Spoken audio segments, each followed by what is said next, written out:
So 2-3 महिना बितिसक्यो तर पनि मैले यो भिडियो बनाएँ किनभने नमस्ते सम्पूर्णमा। अनि मैले चाहिँ आज तपाईहरुमा के लिएर आएको छु भने इलाममा चाहिँ मिति 2082 असोज 18 र 19 गते चाहिँ नेपालमा आएको अविरल वर्षाको कारणले चाहिँ प्राकृतिक विपत्तिमा परि इलाम जिल्ला नेपालको सबैभन्दा चाहिँ धेरै धनजनको क्षति हुने जिल्लामा परेको र त्यसको लागि चाहिँ हामी चाहिँ कुनै पनि म लगायत मेरो क्षेत्रमा भएको यो साथीभाइहरु चाहिँ कुनै संस्थामा आबद्ध नभएको कारणले गर्दाखेरि मैले चाहिँ म यहाँबाट चाहिँ के गर्न सक्छु त भन्दाखेरि मेरो म काम गर्दै गरेको कम्पनीका एक दुई जना साथीहरुलाई सोध्दाखेरि हामीले सकेको आर्थिक सहयोग गर्छौं भन्ने खालको चाहिँ सोच देखाइसकेपछि मैले केही आर्थिक संकलन गरेर चाहिँ इलाम पठाएको थिए। इलाम पठाउँदै गर्दाखेरि मैले इलामको माङसेबुङ गाउँपालिका जहाँ गजरमुखी भनेर पनि चिनिन्छ, जहाँ पर्यटकीय स्थलले नि के प्रख्यात धार्मिक क्षेत्र पनि हो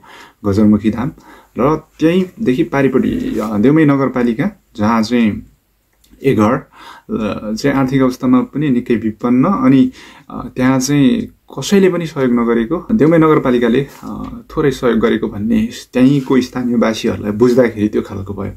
र टोटल चाहिँ मैले कति चाहिँ आर्थिक संकलन गरेको थिए भने तपाईको कोरियन वनमा भन्नुपर्दा चाहिँ तपाईको 4,51,000 भएको थियो कोरियन वनमा चाहिँ। अनि यसले नेपाल पठाउँदा जम्मा 43,955 रुपैयाँ भएको थियो।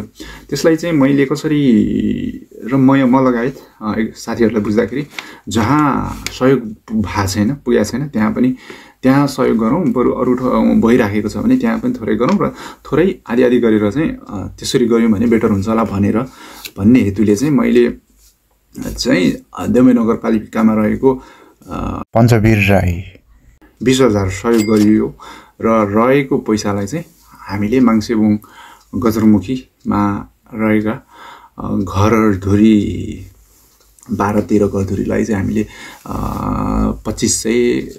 2,000 गरेर चाहिँ सम्पूर्णलाई वितरण गरियो। र त्यो वितरण गर्दै गर्दाखेरि त्यहाँनिर त्यो पैसा पठाउन सहयोग गर्नुहुने नाम लिस्ट सहयोगदाताहरूको नाम लिस्ट चाहिँ यस प्रकार रहेको छ।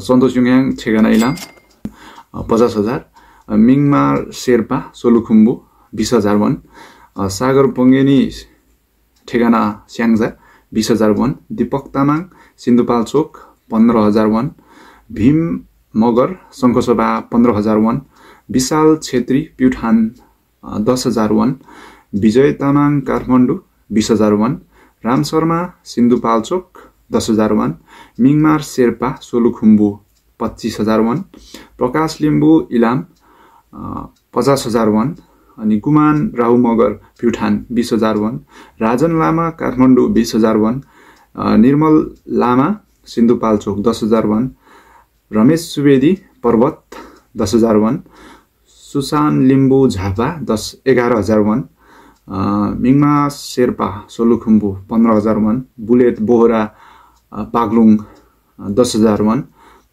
मान लिम्बु झापा 10,000 वन, छिरिङ शेर्पा सोलुखुम्बु 15,000 वन, लोकेश योङहाङ इलाम हाम्रो बाजे भइहाल्नु भयो, इलाम खम्बुआ एकतपा फाकपोक्थुम भइहाल्यो, उहाँले 25,000 पठाउनु भएको छ। र लाक्पा शेर्पा सोलुखुम्बु 20,000 वन सहयोग गर्नु भएको छ। हाम्रै कम्पनीको F2 दाइ हुनुहुन्छ, मौसम युङहाङ हुनुहुन्छ।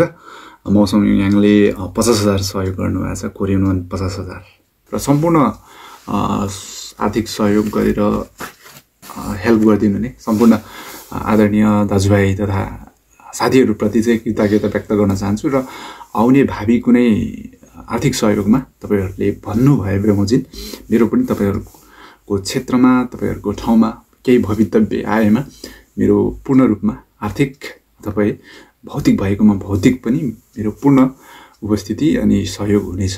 यहीबाट प्रतिबद्धता पनि जाहेर गर्न चाहन्छु। र पैसा सहयोग चाहिँ मैले कसरी वितरण गराए भने म त्यहीको स्थानीय एकजना दाइ दिलीप लिम्बु दाइलाई चाहिँ वितरण गर्न लागेको थिए र त्यो तस्बिरहरू पनि म राख्ने छु। त्यतिदेखि धन्यवाद। अनि हामीले गरेको यो थोरै सहयोगले जति पनि पीडित हुनुहुन्छ उहाँहरूलाई थोरै मलमपट्टि स्वरूप केही हुन्छ भनेर गरेका थियौं र गरियो। म एउटा बाहिर भइराखेर मैले गर्न सक्ने मैले भ्याएसम्म मेरो सोच विचारले भ्याएसम्म मैले गर्न सक्ने सहयोग यति थियो, यति नै गरे। प्राकृतिक विपत्तिहरूमा चाहिँ आफूले भौतिक या आर्थिक कसरी हुन्छ सहयोग गर्नुपर्छ भन्ने एउटा मानसिकता चाहिँ हुनुपर्छ हामी मान्छेमा। त्यो भएर चाहिँ 2-3 महिना बितिसक्यो तर पनि मैले यो भिडियो बनाएँ, किनभने एउटा सामाजिक काम गरेको, सामाजिक मा चाहिँ केही हेल्प हुने काम भएकोले गर्दाखेरि मैले यो भिडियो बनाएको हुँ। तर धेरै साथीहरूले पर्दैन किन भन्दै हुनुहुन्थ्यो, तर पनि होइन, एउटा समाजको लागि एउटा सोसियल वर्क गरेको भएर चाहिँ हामीले यो गऱ्यौँ है भनेर चाहिँ पछिसम्म पनि याद हुन्छ। र भोलि केही भयो भने हामीले गर्न सक्ने चाहिँ आर्थिक सहयोगमा यिनीहरू पनि हुन्। र यी आर्थिक सहयोग गर्दै गर्दाखेरि चाहिँ तपाईहरूले आर्थिक मात्रै नसम्झेर चाहिँ तपाईहरूले आफ्नो टाइम, आफ्नो उमेर भनौँ होइन, सबैभन्दा इम्पोर्टेन्ट समय दिएर कमाएको पैसा हो। यो पैसा चाहिँ सही ठाउँमा पुगेर सही तरिकाले युटिलाइज भएको छ। मैले बुझ्दा म पनि त्यहाँ प्रत्यक्ष रूपमा त थिइनँ, तर पनि यति चाहिँ विश्वास गरेर मैले पनि त्यो पैसालाई चाहिँ वितरण गराएँ। र सबैजनालाई धेरै धेरै धन्यवाद। अनि जय नेपाल, जय देश।